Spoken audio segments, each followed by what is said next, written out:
Blessed day, my beloved brethren. In today's Bible video devotion, we will be learning about 2 Corinthians chapter 3, verses 1 to 3. Paul speaks to the believers in Corinth about how their lives are like letters that show who they really are. He reminds them that just like a letter written by someone, their lives tell a story of what God has done in them.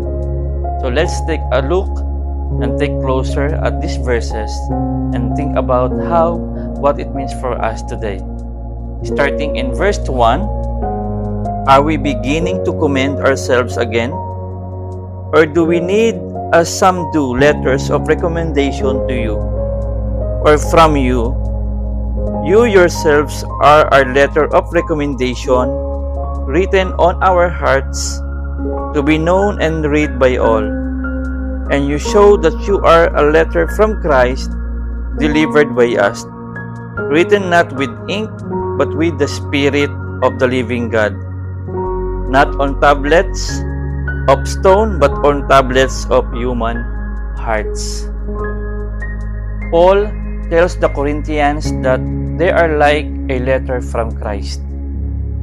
This means that our actions and the way we live show others what God is doing in us. Just like a letter communicates a message, our lives communicate God's love, grace, and transformation. Paul emphasizes that this letter is not written with ink, but by the Spirit of God. This teaches us that true change and growth in our lives come from the Holy Spirit, not from our own effort. It's God's work inside of us that makes the difference. Paul says that people read the letter of our lives. This means that we are always being watched, and the way we live can inspire others to know God. Our behavior, kindness, and honesty are all messages about who we follow. Think about your life as a letter. What message are you sending to the world around you? Are people seeing the love of Christ in how you treat others?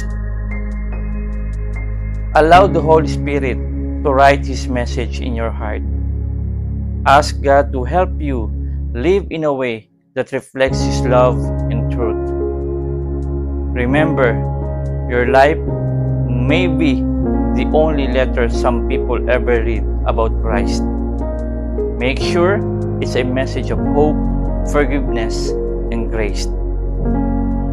In conclusion, 2 Corinthians chapter 3 verses 1 to 3 reminds us that our lives are living letters from Christ, written by the Holy Spirit. People around us are reading the story of God's work in us. So let's live in a way that points others to Him.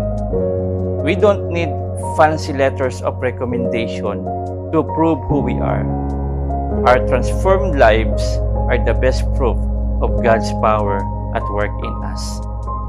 Let's be faithful in letting His Spirit write His message in our hearts and let the world see His love through us.